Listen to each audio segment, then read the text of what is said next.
Car 414 Pendleton, go ahead. Report of fatal accident 1 mile north of Carmel on 431. Car 414 clear and en route.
To the average citizen, the trade of Indiana State Police Trooper is one of the most glamorous and respected occupations in the public service field. He rides the highways, regulating traffic, pursuing law violators, and sponsoring good citizenship.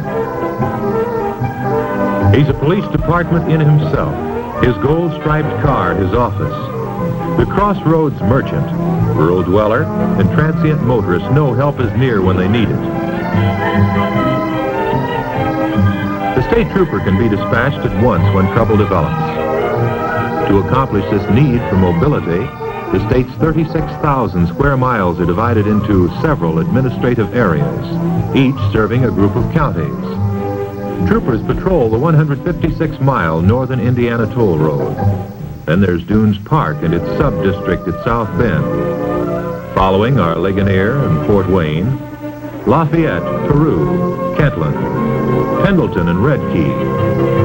In southern Indiana, there's Putnamville and Terre Haute, Connorsville, Versailles, Seymour, Bloomington, Jasper, Evansville, and Charlestown. General headquarters are at Indianapolis. Located here are the specialized services, like this communications dispatcher, that support the trooper and plainclothes investigator.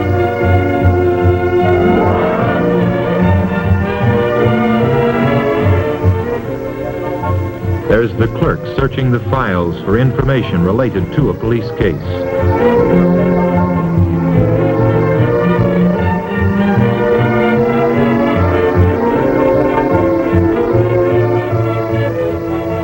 And the fingerprint classifier using his technical skill to assist the policeman establish the guilt or innocence of a suspect.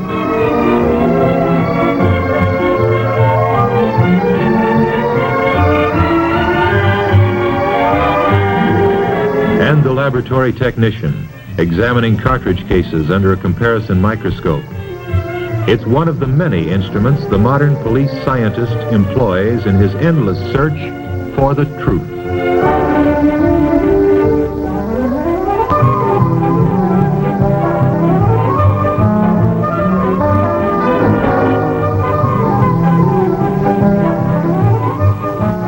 The electronics expert, who keeps the communication system in repair, a network that links the state police with more than 200 city and county police agencies in Indiana, and with other police departments across the nation.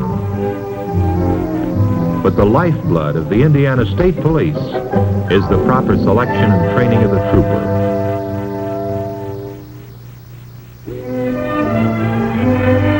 little Hoosier community, a young man completes an application for admission to the State Police Academy. It's the beginning of his quest for a law enforcement career. Ahead of him are many arduous months.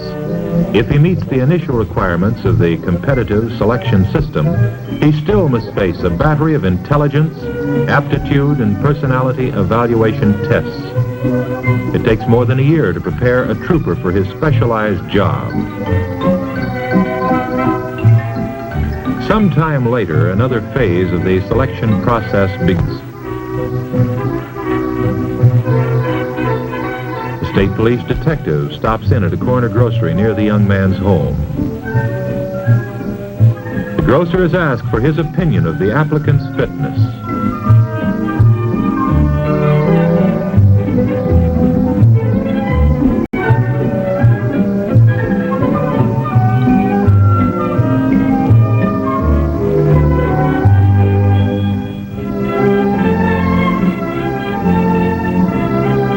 It's part of an intensive community-wide character study of every man who aspires to represent Indiana as a state trooper. The investigator is after an impartial report of what the town thinks of the applicant.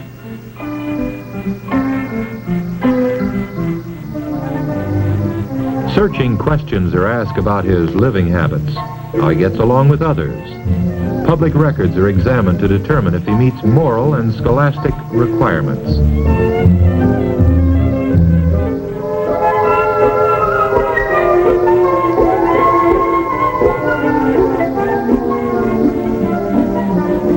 Even his interest in spiritual matters is explored. The object of the interviews is to find men who qualify on their own merit, to measure each by the yardstick of his own ability, to pick cadet candidates whose temperament and inherent interest in others fits them to carry on the humanitarian traditions of the force. Survivors of earlier elimination bouts report to Indianapolis some weeks later for physical examination. Rigid standards must be met. The trooper must be ready to handle the rebellious prisoner or lift broken bodies from shattered cars.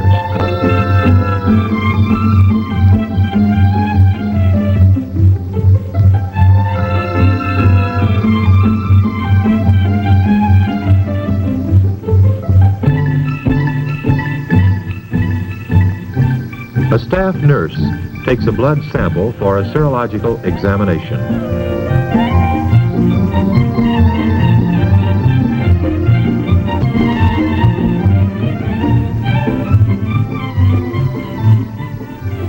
A minimum height of 5 feet 9 inches is required, although many state policemen tower over this mark. Weight must be in proportion.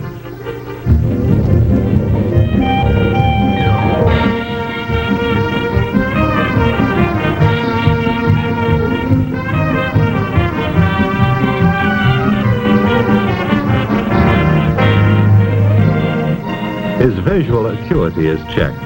Because the trooper spends long hours behind the wheel of his patrol car, good eyesight is essential.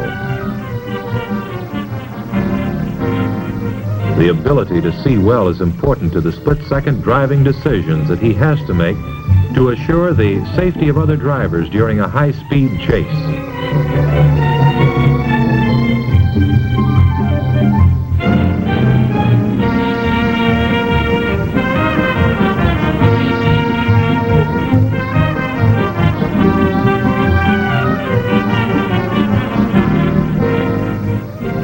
Fingerprints are taken by a technician and filed for personal identification and as a further check on the young man's background. Nothing is left undone to make certain the prospective state policeman is a top-notch physical specimen and that he has a spotless record as a citizen.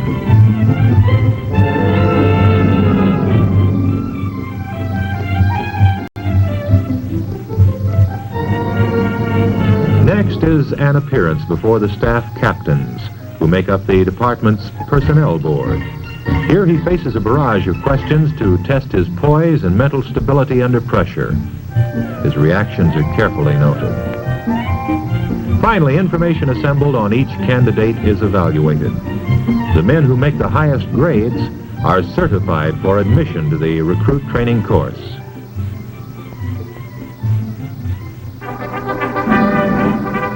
This is Indiana University, imposing Midwestern Educational Center.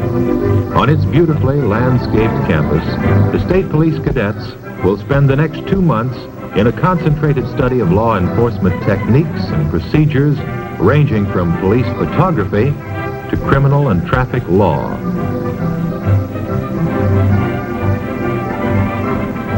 On a warm Sunday afternoon, the cadets check in at the academy. Their first look at a smartly uniformed faculty member brings a silent resolve to earn a uniform of their own. They'll need that determination, for beginning with registration, the cadet enters a demanding schedule calculated to uncover his good points and his weaknesses. He'll be under the scrutiny of sharp-eyed instructors from now on.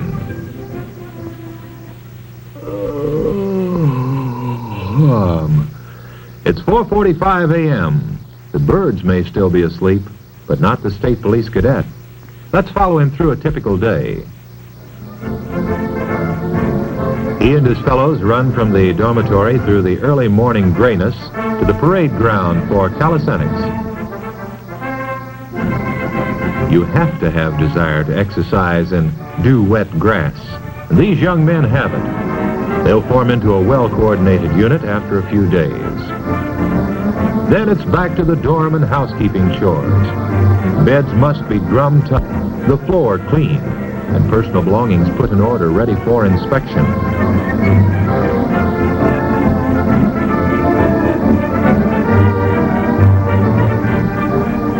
It's hurry, hurry, round the clock.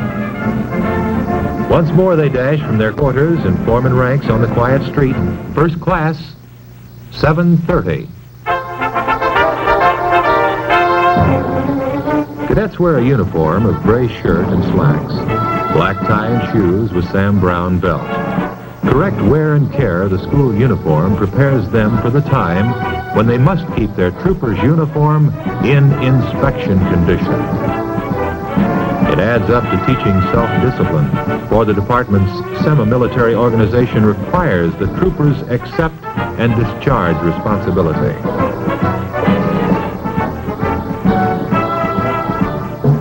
The strength of the department lies in the character of its employees, so attention is given to the development of leadership qualities. Loyalty, physical and moral courage, the ability to inspire and guide others, a sincere desire to help those who need help. Emphasis is placed on courtesy, diplomacy, dependability. These attributes of the individual mold the character of the organization.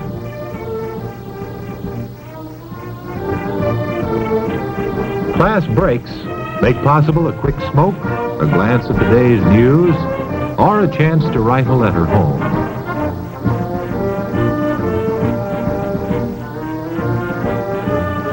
Then motoring safety gets classroom attention. And now the 5 sound driving practices you must remember. Number 1, aim high in your steering. Number 2, get the big picture. Number 3, keep your eyes moving. Number 4, make sure they see you. And number 5, leave yourself an out. In other words, be a defensive driver. A defensive driver is defined as one who commits no driving errors himself, who makes allowances for the shortcomings and lack of skill of the other driver.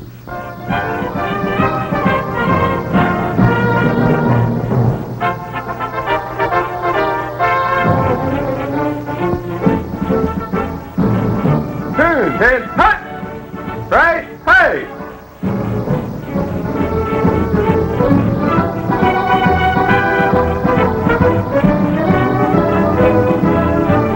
Forward, hard!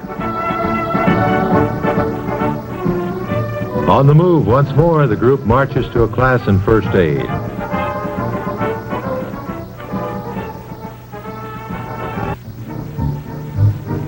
People get in trouble. 2 cars smash head-on. A crowded boat capsizes. A stove explodes and sprays searing flames. Whatever the emergency, the state trooper is ready to help the victims when he's called. His skill as a first aider may be the difference between recovery and a crippling injury, or life and death. He must be able to determine the seriousness of an injury and decide if a specialized type of assistance is indicated. Then he radios instructions to his headquarters to alert the proper emergency service.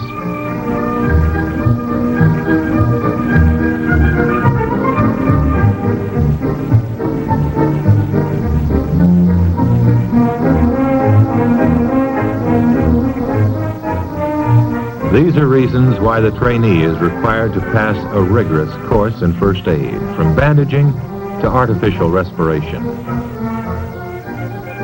He must qualify for an advanced first aid certificate, the minimum proficiency level demanded of troopers. Firearms training is continuous for the Indiana State Policeman. He has a healthy respect for the deadliness of his weapons, and he uses them only when innocent persons are in jeopardy. The training begins at the academy. This lad is firing the practical pistol course, designed to simulate the conditions of a running gunfight. 50 rounds are fired at a man-sized target in 6 minutes, 10 seconds. He's required to place his bullets in the silhouette target from quick draw, prone, sitting, and kneeling positions, and while crouching behind a barricade. The split-second schedule calls for both double and single action with right and left hands in shooting at distances of from 7 to 60 yards. The neat pattern of bullet holes is proof this cadet will be ready to deal with kill-crazy gunmen.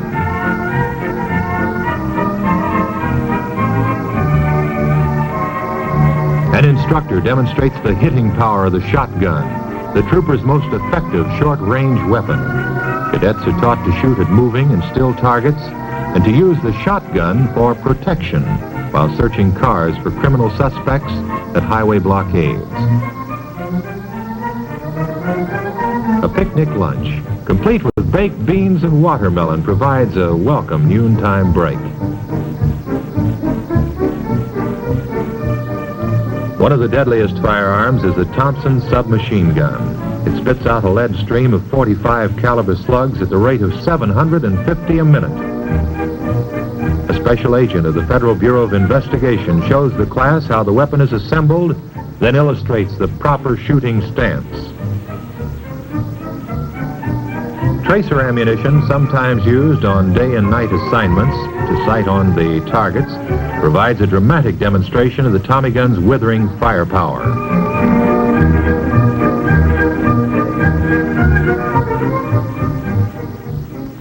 The cardinal rule on the range: equal attention for marksmanship and safety. The cadet learns accident investigation techniques, how to take statements from drivers and witnesses, and assemble the facts that tell the story of the crash. These students are measuring tire skid marks which reveal how fast the car was traveling before the brakes were applied.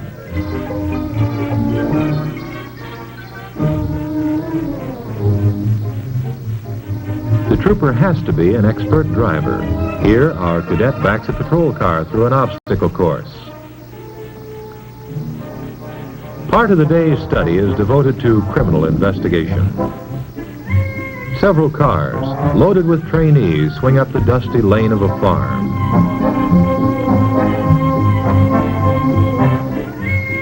The cadets scramble out, each armed with notebook and pencil.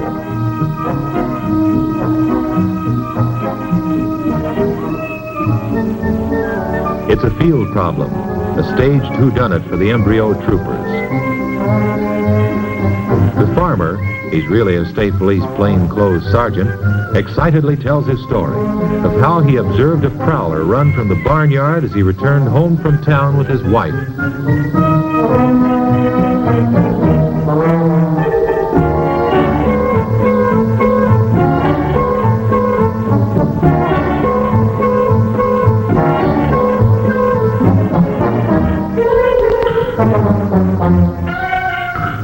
Cadets find a clue and make a preliminary examination just as they will when they're troopers. The initial search often spells the difference between a solved or an unsolved case, so they pay attention to the fundamentals, to observe, identify, and preserve every scrap of physical evidence from an unseen fingerprint to a single hair. It's but another step in preparing them for their public service responsibilities.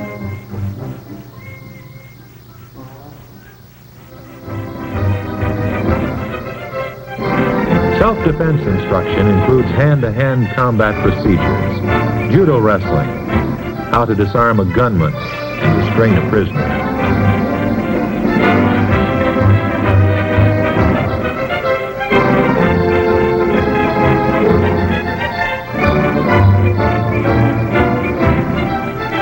Classes are dismissed for the day, but the student policemen still face several hours of activity before their day is done.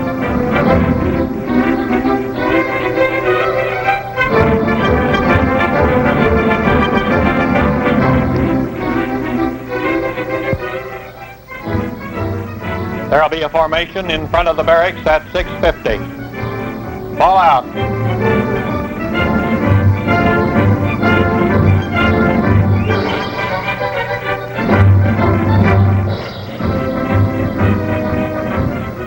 It's a time for relaxation and mild horseplay.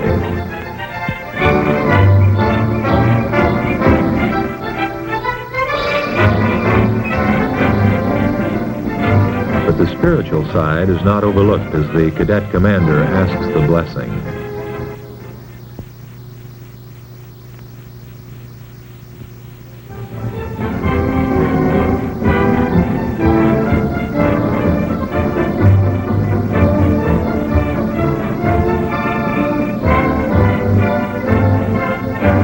Then the trainees hustle back to quarters to dress for a second session on the drill field.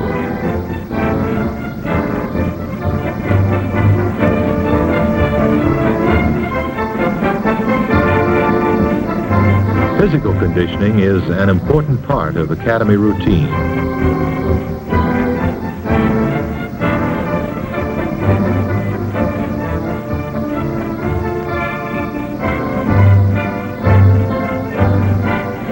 Our cadet devotes the evening of this typical day to cracking the books, digesting the flood of information poured out by instructors in 9 class periods, and typing it in his notebook.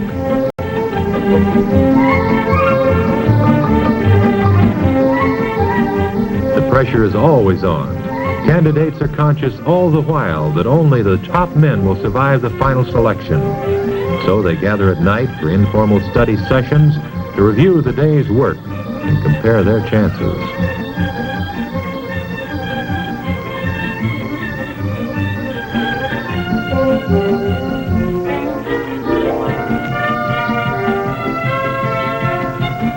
Final chore before lights out at 11 p.m., preparing for tomorrow, polishing brass and leather to a high gloss for the critical eye of the inspecting officer.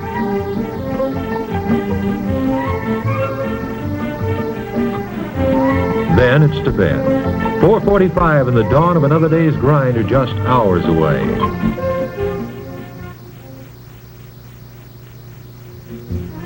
Finally, the acid test, the moment of truth. Civilian members of the State Police Board convene near the end of the course to make the final selections. Each cadet's record is studied and the Academy faculty consulted about his grades prior to a personal interview. It's the final phase of an elaborate system created for a single purpose, to produce state policemen who carry out the public service objectives of the force under the highest standards.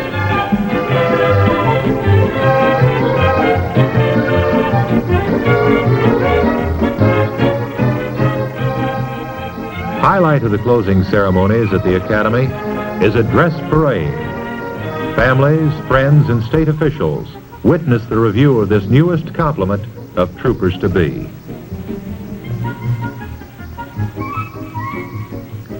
Another big day for the successful candidates arrives. They're issued uniforms and other equipment. Uniforms are carefully tailored, for a part of the esprit de corps of the service lies in the smart appearance of its troopers. Winter and summer apparel is designed to assure the comfort and protection of the men under all conditions. The trooper's campaign hat and his colorful attire are a symbol of security to Hoosier citizens.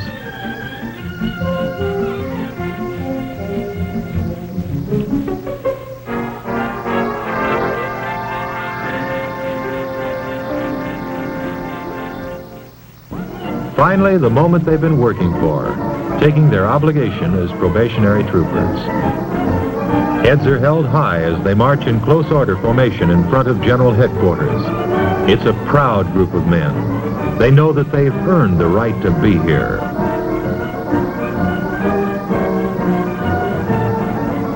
It's a solemn moment as an official of the Indiana Supreme Court administers the oath of office.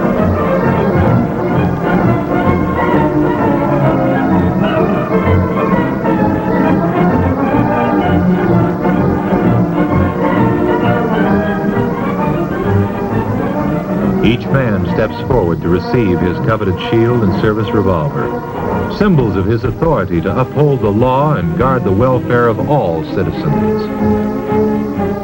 He's ready now to put to practical use the knowledge accumulated during the hard weeks at the academy.